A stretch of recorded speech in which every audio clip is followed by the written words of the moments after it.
وَأَوْحَى رَبُّكَ إِلَى النَّحْلِ أَنِ اتَّخِذِي مِنَ الْجِبَالِ بُيُوتًا وَمِنَ الشَّجَرِ وَمِمَّا يَعْرِشُونَ.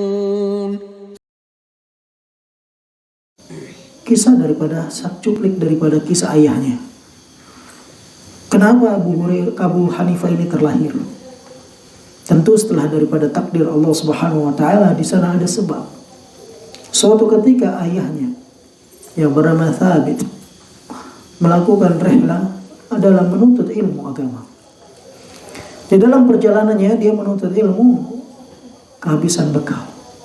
Zaman dahulu tak seperti zaman sekarang. KB ke bekal, tinggal transfer, selesai urusan. Zaman dahulu tidak seperti zaman sekarang. Sehingga ketika Thabit kehabisan bekal, dia mencari aliran air, seperti sungai. Tatkala dia mendapatkan sungai tersebut, karena keletihannya dia minum. Setelah itu tiba-tiba dia melihat ada satu buah apel yang hanyut di sungai itu.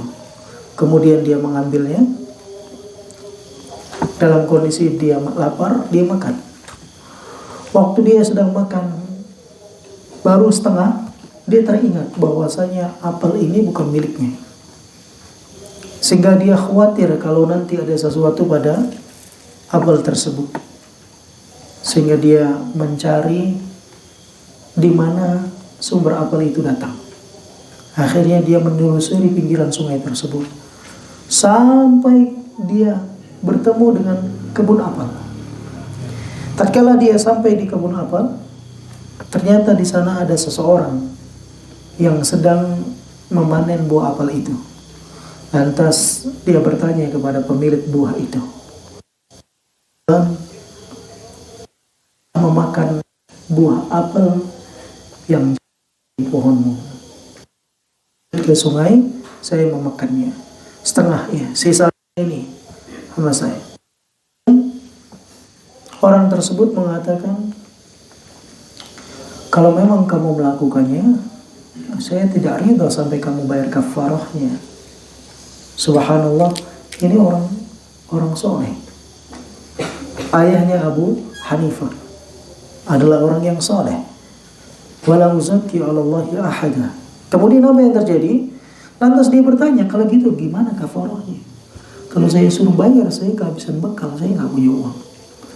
Maka kata dia, saya tidak akan terima uangmu. Baik, kalau begitu saya akan bekerja di kebunmu untuk menebus kafarahnya. Kata dia, saya tak mau.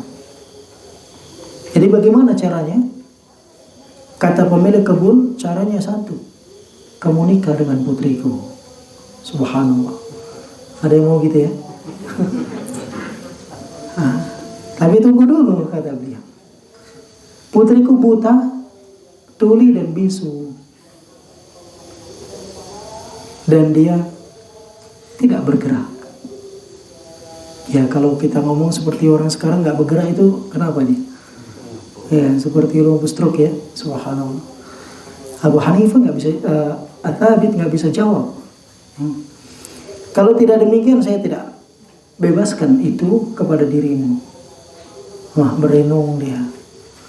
Nah, ini kan ini orang buta, tuli, bisu, nggak bergerak. Tadi antum senyum, sekarang antum mau nggak? Subhanallah. Akhirnya dia menerima.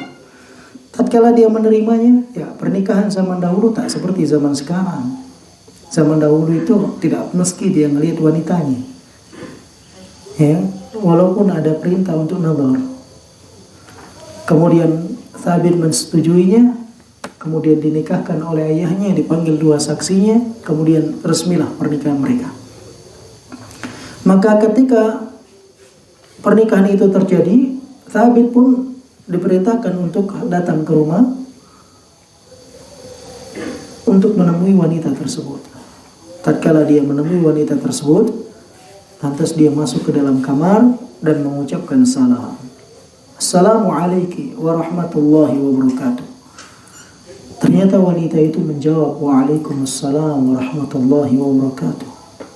Kaget dia. Tidak seperti apa yang dikatakan ayahnya. Katanya bisu. Kok bisa jawab? Orang bisu tak bisa bicara. Betul. Subhanallah. Kemudian dia ngelihat, ternyata orang itu bisa lihat.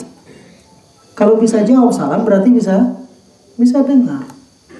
Waktu dia duduk di sampingnya, tiba-tiba dia berdiri. Kaget dia. Maka dia bertanya, engkau tidak seperti apa yang ayahmu ceritakan tentang dirimu. Apa kata wanita itu? Apa kata ayah saya? Engkau tak bisa lihat, engkau tak bisa dengar, engkau tak bisa bicara, dan tak bergerak. Apa kata anak itu? Mungkin yang dimaksud ayahku adalah aku tak pernah bergerak kecuali di atas ketaatan kepada Allah. Aku tak pernah gunakan pandanganku untuk kemaksiatan, tak pernah mendengar untuk kemaksiatan, dan tak mau bicara dalam hal kemaksiatan. Dari situ disebutkan bahwasanya Thabit tidak melihat wanita pada masa itu yang lebih cantik dibandingkan wanita itu. Akhirnya menikah mereka, kemudian terjalinlah hubungan suami istri. Dengan itu terlahirnya anak yang menjadi ahli fikih dunia.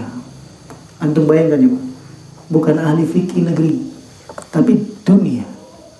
Terlahirlah An-Nu'man ibn Thabit Abu Hanifah rahimahullahu ta'ala. Buah manis dari kesolehan orang tua.